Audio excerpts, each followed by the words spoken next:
For regular viewers of the channel, you'll know that you don't normally find me sitting down with a cup of tea and the laptop in front of me. But for a change, I'm going to do a video where I give you some feedback on some floral designs that you might have created at home. If you follow me on social media, so Instagram or Facebook, then you'll know I put a shout out to everybody a week or so ago asking for some photos, some images or a video of some work that you would like me to analyse and give you feedback on. Now, most of the videos I do are tutorials, but because I really want to grow this channel and build a bigger floral community, I thought it would be a good idea to give back to all of those people that have been supporting me over the years. If you have been following me for a while, then you'll know I'm Sharondower, and here on the YouTube channel I discuss all different types of floristry and flower arranging suitable for beginners and intermediates. I'm a very experienced floral designer and an educator, and I've been teaching floristry for probably about 25 years,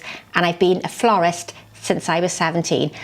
Which doesn't seem that many years ago. If you want to send in your own images, then you need to send them via email to sharondower@hotmail.com, and please don't send screenshots. I need the original photo at different angles if possible, and a little bit of information about what you've created, maybe some information on what you've struggled on, and the more information I have, the better I'll be able to give you some constructive feedback. It doesn't matter whether you're a hobby flower arranger starting off, or whether you're an accomplished florist and you want feedback, or maybe you even want to show off one of your floral designs. My goal is to help you allow your creativity to blossom by offering tips, encouragement and insight based on my years in the floral industry. Don't forget to subscribe to the channel for more inspiring content with weekly tutorial videos usually posted on a Sunday afternoon. You can also follow me on Instagram and Facebook for daily updates, behind the scenes and lots of hints and tips. If you want to join a friendly, inclusive community, then you can find my private Facebook group, Sharon's Innovations Group, over on Facebook, where you can join lots of other like-minded flower arrangers and florists who can share ideas and ask questions in a safe space. So let's move on to our first video, and a big thank you to a lady called Christina. Christina is from Costa Rica, and I still can't quite believe that I'm influencing floral design in all different parts of the world.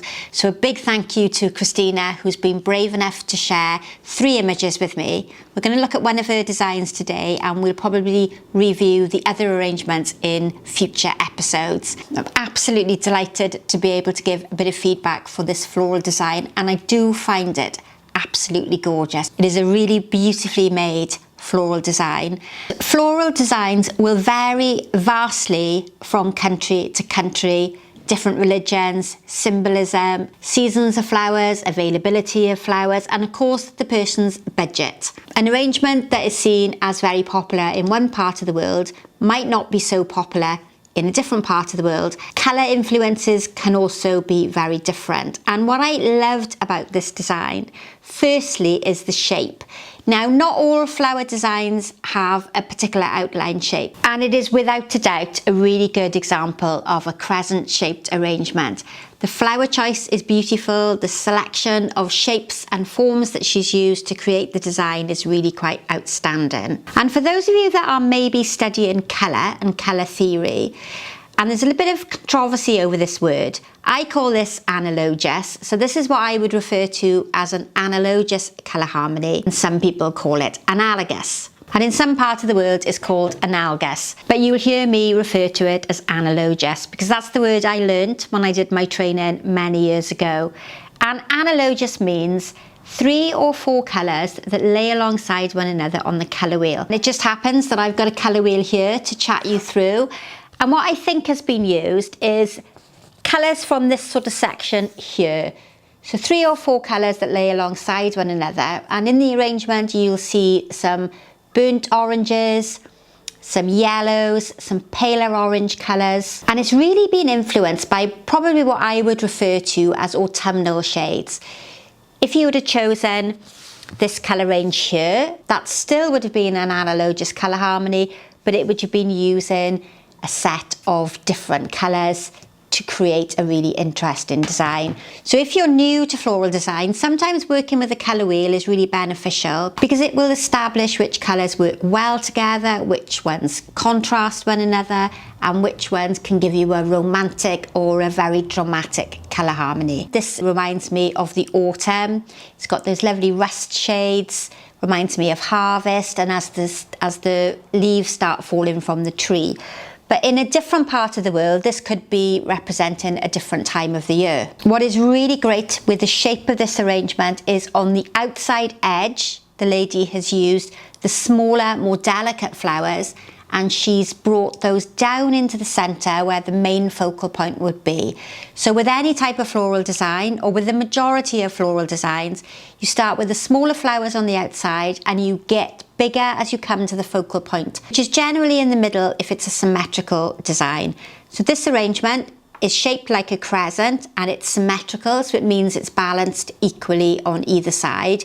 If you had an imaginary centre line, you would have the same shape and roughly the same colour and flower combination on one side as to the other, which makes it almost like a mirror image. So there are loads of positivities about this arrangement. The shape is fantastic, the colour choice is really wonderful, and again, colour is quite subjective, so not everybody will be attracted to this colour combination, but for me it works exceptionally well. Now, one area that I feel I would like to have seen improved, and if the lady had been in a class with me, I would have suggested that she maybe use less flowers towards the centre and spread her flowers out a little bit more to the outside edge. When looking at a photograph is flat, it's a two-dimensional image, so it's hard for me to see whether or not there are layers and recession within the photo, and recession is flowers placed at different levels.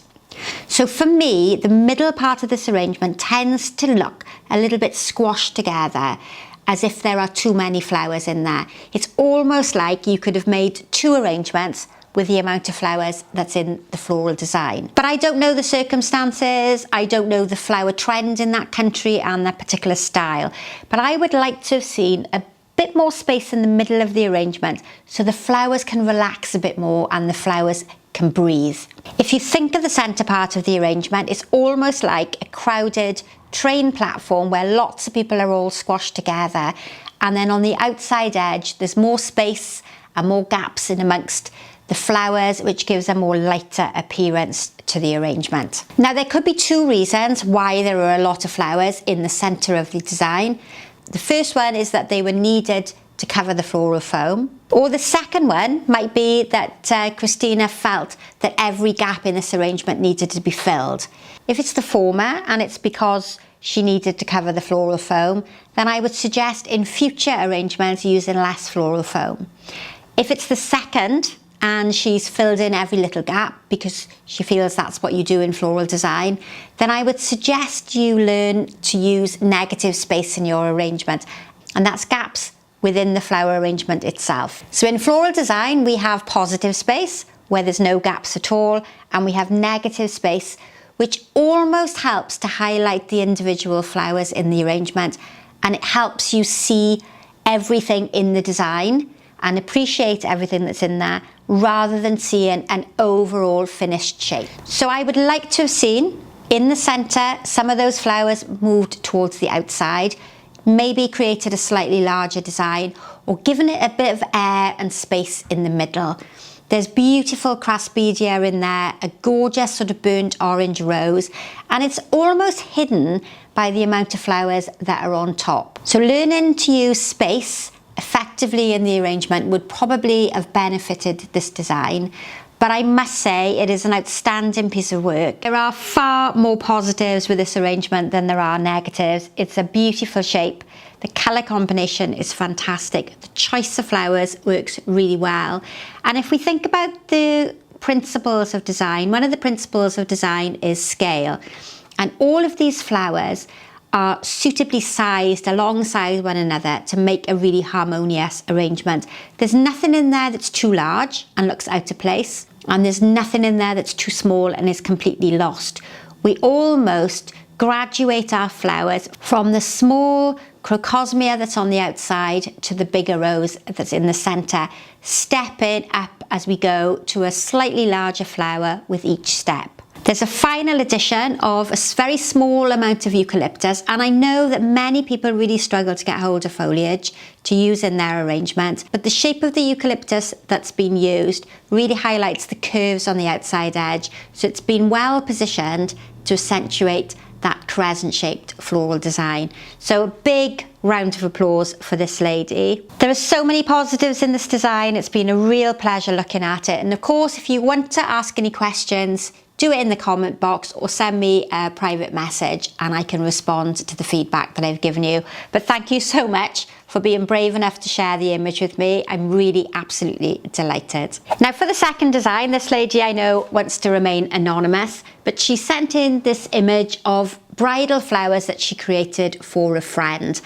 And when I initially saw the photo and there was no backstory with the design itself, I was slightly concerned. I had a little bit of a heart flutter because I initially thought it was a thank you bouquet that was arranged in a hand tied and displayed in a cardboard box. And my initial thoughts were that the design was way too small for the size of the box that it was presented in. And having spoken to the lady, I realised that it's actually a bouquet for a bridesmaid, and it's been delivered beautifully in the little box for presentation purposes, rather than a hostess bouquet which comes in that water bubble that's designed to sit in the box long term. Hand tieds are not the easiest of arrangements to do, and this we would probably categorise as a floristry piece of work rather than flower arranging.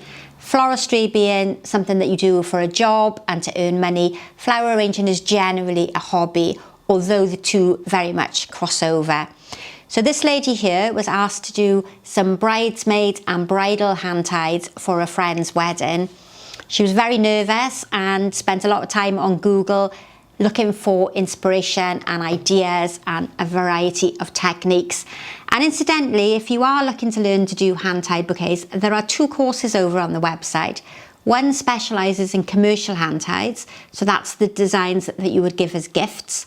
And then we've got a course that explains 5 very different hand-tied bouquets. And I think often my experience tells me that most people don't realise that there are different ways of making hand-tied bouquets.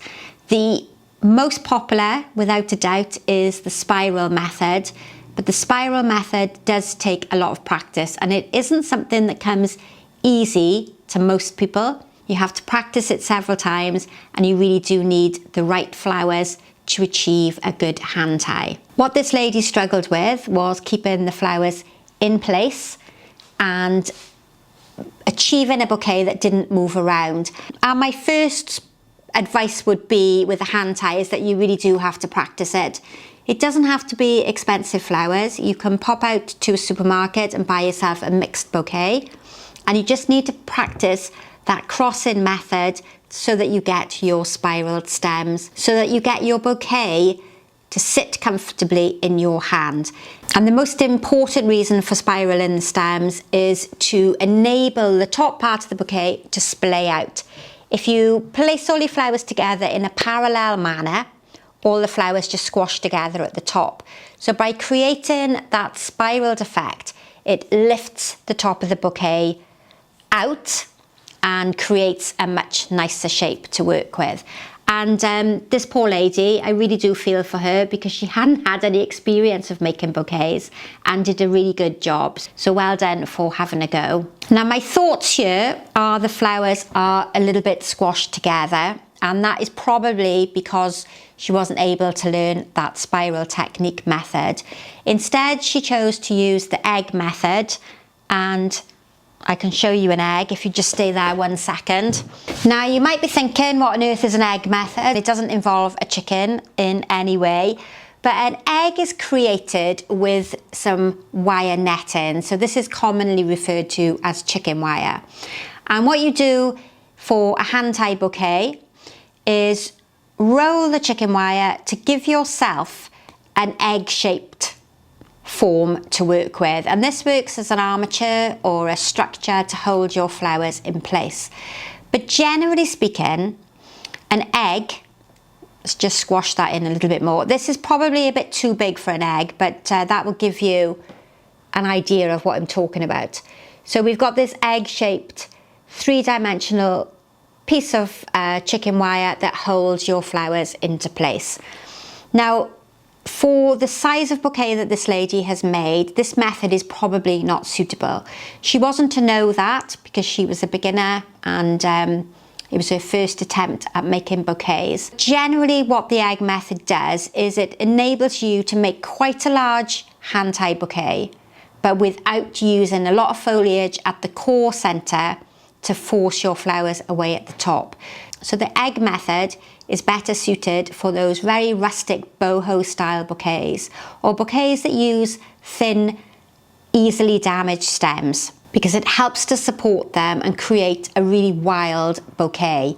What it's not good for is smaller bouquets, because you end up with having to hide the wire netting, and that can sometimes involve you having to put flowers at lower placements or using a lot of foliage. But this method was used because it enabled the lady to be able to create a hand-tied bouquet where the flowers didn't move around and the stems didn't change position. If you've ever learned to do a hand tie, your first couple of attempts, the flowers don't like to stay in the right position. So the egg method, really good, but probably not suitable for this size bouquet. Bit more practice maybe would have helped achieve that spiral effect that would have pushed the flowers out at the top. But there again are a lot of positives with this design itself. The colour combination is very much on trend at the moment. Those dark burgundies, peaches and creams are massively fashionable, and there is a great selection of flowers in there that give you different shapes, lots of texture, and create a really good overall harmonious bouquet. So the construction method might need a little bit more attention, but the choice of flowers is really good. They're also very well conditioned, you can see by the images. There's no damage on them, and the choice of flowers works particularly well together.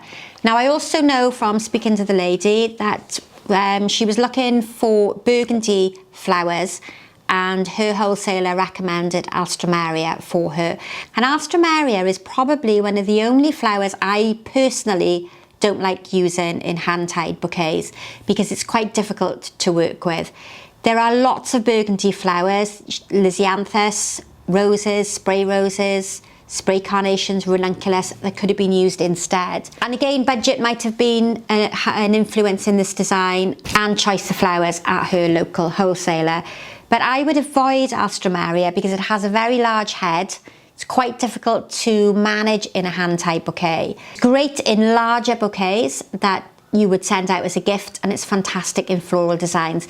And it is probably my own personal choice. There are many florists that would use Alstroemeria, but it's something that I would avoid. If we look at the overhead photo, there's a really good even distribution of the flowers. I've mentioned that some of them could have been raised slightly so they were all visible, because it gives the impression sometimes that the flowers are a little bit squashed underneath. And then if we move to the image which shows the bridesmaids holding them, they look even nicer. There's a soft, wispy amount of greenery around the outside.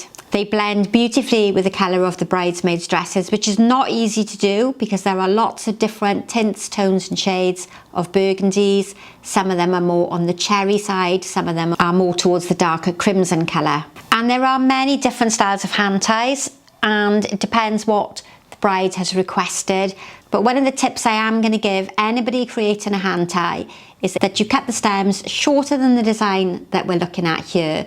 The reason that we cut the stems shorter is so that it tilts the weight of the bouquet forward, so you can see more of the flower choice rather than the stems and the ribbon binding. This might have been requested by the bride, because we do quite often get bridesmaids that want to have that clear ribbon showing visibly on the stems of the flowers. But generally speaking, the stem length of a hand-tied bouquet that's either for a bride or a bridesmaid should be no wider than your hand span or a hand and a half. And the main reason for that is that the flowers will tilt forward at the front. You'll be able to see all of the flowers rather than the side view, and it's far more comfortable to carry than a design that needs to be carried with two hands. It's lighter weight, it's airier, it's much lighter to carry, and much more comfortable for the bride. So again, loads of positives, beautiful colour combination, lovely shape of the bouquet, a brilliant choice of flower shapes,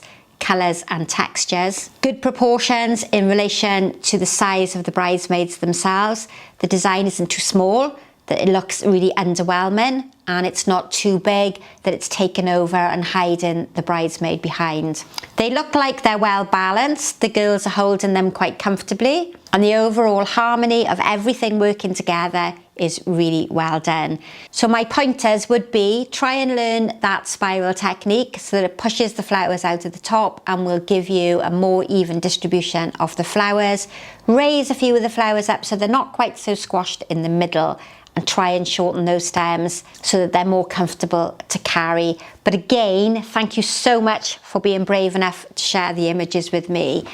Don't take it personally, it's just good, constructive feedback that you can build on to improve your designs in the future. So keep practicing, and I look forward to seeing photos from your next wedding to see whether you find a hand tie easier to create. For the first set of feedback videos, I'm going to do 3 floral designs, and we're finishing with a design that's been sent in to me by the very lovely Margaret May. Now, I know Margaret fairly well because she's attended most of my online courses, and she's part of my private Facebook group, which, if you want to join, is Sharon's Innovations group, and you'll find that over on Facebook. Margaret is a very keen flower arranger, and I'm pretty sure she's from New Zealand, and she sent in a gorgeous arrangement that I would call an inverted crescent. And if you remember back to the first design that we looked at, which was the bottom shape of the circle, then this is the top part of the circle, almost like a half moon or a semicircle. And my guess would be that hellebores are in season at the moment, because I'm hoping, if I'm saying this right, it would be the winter time down in New Zealand. So this would possibly be hellebores from Margaret's garden. And the crescent shape itself, again, is absolutely outstanding. This is not an easy design to make. When I have classes here in the studio, it's the design that students struggle with the most. You really have to be quite mindful and careful of the selection of your flowers, because you need to have something that will give you a bit of a natural curve. Now, what is really interesting about this arrangement is that the same flower has been used throughout the arrangement. And quite often when I'm teaching floral design, I'll encourage you to have a larger flower at the focal area because it creates a more dominant area. But it works just as well, you can see in this arrangement here, it works just as well when you have the same flower moving from one side of the arrangement to the other. It gives a really gentle design without that very dominant feature in the centre. So even though I often encourage you, and books will tell you the same, and any other tutorials that you watch, to try and choose a larger flower for the centre, if you can't do that due to flower availability or budgets, you can see that the design works just as well. So if you've got a simple display of hellebores in your garden or any other type of flower, and you don't have anything to mix with it, you can still create an absolutely fabulous design. So there are many good points for this arrangement. The crescent shape itself is really good. The design is symmetrical. It's the same width on either side. The repetition of the flower heads moving from left to right creates rhythm, which is what makes your eye move from one side to the other. And Margaret has used both open flowers and buds of the hellebore to create contrast in shapes. The design is raised slightly in the middle to really emphasize that crescent shape. And the mixture of colours has worked really well, because sometimes in floral design, mixing colour combinations can be difficult because we don't want one side of the arrangement to look more dominant than the other. The crescent has been formed by using some foliage as well as those hellebores, and I can tell that there is some rosemary and some dracaena or cordyline leaves, which are the more pointed pieces of greenery. I maybe would have been a bit concerned if more of the pointed foliage had been used, because I think it would have spoiled that nice curved shape. So only using 2 pieces on either side, 1 piece on either side, has worked quite well. But it's been softened by the use of some ivy and some rosemary, which gives a more softer curve. If you think about a straight leaf like a cordyline, it's very pointy, and it can almost give the impression of those two very pointed wings that you quite often hear me discuss. Had there not been the softer foliage, like the rosemary and the ivy, then this design itself might have been a little bit angular at the bottom. Now, my only cause for concern in this arrangement is that I think the container itself is too big for the overall size and shape of the flowers. If you think about hellebores, they're delicate, they're small, they're quite fragile looking, but the container itself is quite robust, it's quite strong looking. The colour is very heavy, and it doesn't quite work alongside those soft, delicate hellebores. The colour is good. I think the colour link between the two works particularly well. It's just the size of the container is, I think, too harsh alongside those soft hellebores. So for me, the area that needs working on in this arrangement is the container itself. Maybe a thinner candlestick or a more lightweight base possibly would have worked a lot better. Or she could have chosen a larger flower to connect more with the container. So if you think about small flowers, need a smaller, more lightweight container. Bigger, robust flowers need to have a bigger container, and they don't quite gel together when the top part of the arrangement is very feminine, soft and delicate, and the container at the bottom is a little bit more robust. But again, so many good points with this floral design.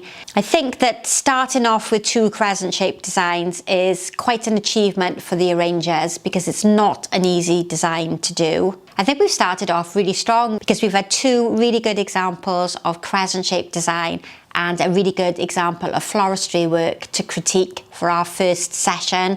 And I really am really excited and thrilled that you have the confidence to share photos with me, and I hope you've learned from the feedback. It is there to help you improve. It's constructive advice and constructive feedback, and you have to remember that flower arranging is an art, and it is very much subjective, and what one person will like, somebody else will dislike, and one opinion is not going to be the same as somebody else's.